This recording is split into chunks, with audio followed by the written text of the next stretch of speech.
Hello everyone, welcome back to my YouTube channel Mohammad Aamir official. आज हम France में पेश आने वाले एक बहुत ही अजीब तारीखी वाक़े के बारे में बात करेंगे।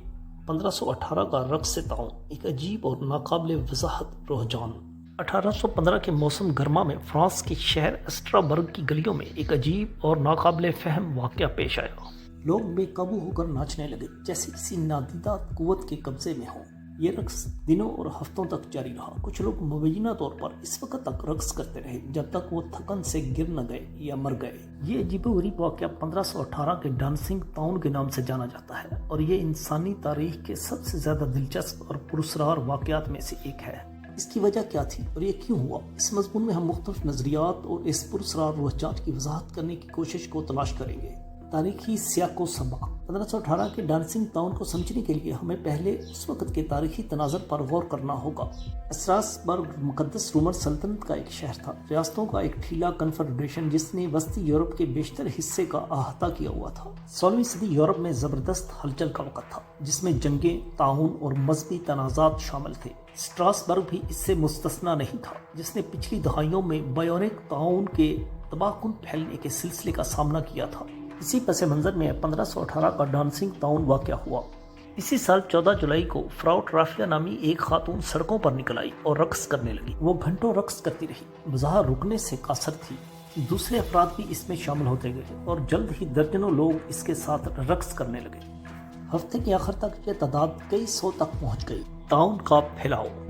इसी साल 14 जुलाई को फ्राउ ट्राफिया नामी एक खातून सड़कों पर निकल आई और रक़्स करने लगी।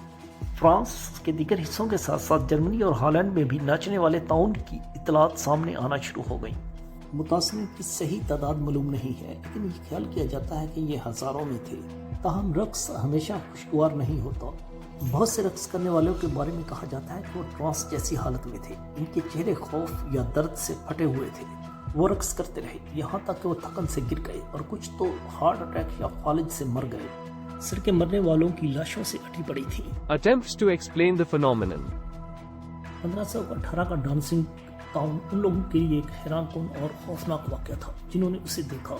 गुज़श्ता सालों के दौरान इसकी वजह बताने की मुतअद्दिद कोशिशें की गई हैं। कुछ नुमाया नज़रियात ये हैं। मास्ट हिस्टेरिया। एक नज़रिया ये भी है कि रक़्स मास्ट हिस्टेरिया का नतीजा था। ये एक नफ्सियाती रुझान है जिसमें लोगों का एक ग्रोह किसी भी ऐसी चीज़ के कायल हो जाता है जो दुरुस्त नहीं होती। इस मामले में ये मुमकिन है कि स्ट्रासबर्ग के लोग खौफ, इज़्तिराब या किसी और नामालूम अंसर की वजह से रक़्स के जुनून में फंस गए हों। Ergot poisoning. एक और नज़रिया ये भी है कि रक़्स अर्गट पॉइजनिंग की वजह से हुआ था। अर्गट एक फंगस है जो राई और दीगर अनाज पर उगती है। ये इस्तेमाल करने पर दिमागी दबाव, पट्ठों में खिंचाव और दीगर अलामतों का सबब बन सकती है। ये मुमकिन है कि स्ट्रासबर्ग के लोग दानिस्ता तौर पर आलूदा खाने या किसी और जरिए से अर्गट का शिकार हुए हों। मजहबी जुनून। एक तीसरा नज़रिया ये भी है कि रक़्स मजहबी जुनून की एक शक्ल थी। ये यूरोप में बड़े मजहबी जोश व खरोश का ज़माना था और ये मुमकिन है कि रक़ास किसी किस्म के मजहबी जोश या फ़रेब से मुतासर हों। 1518 का डांसिंग टाउन आज तक एक ममा बना हुआ है। इसकी वजाहत करने की मुतअद्दिद कोशिशों के बावजूद हम कभी भी यकीनी तौर पर नहीं जान सकते कि इसकी वजह क्या थी। हम जानते हैं कि ये एक अजीब और खौफनाक वाक़या था जिसने सदियों से लोगों के तसव्वुरात को अपनी गिरफ्त में ले रखा है।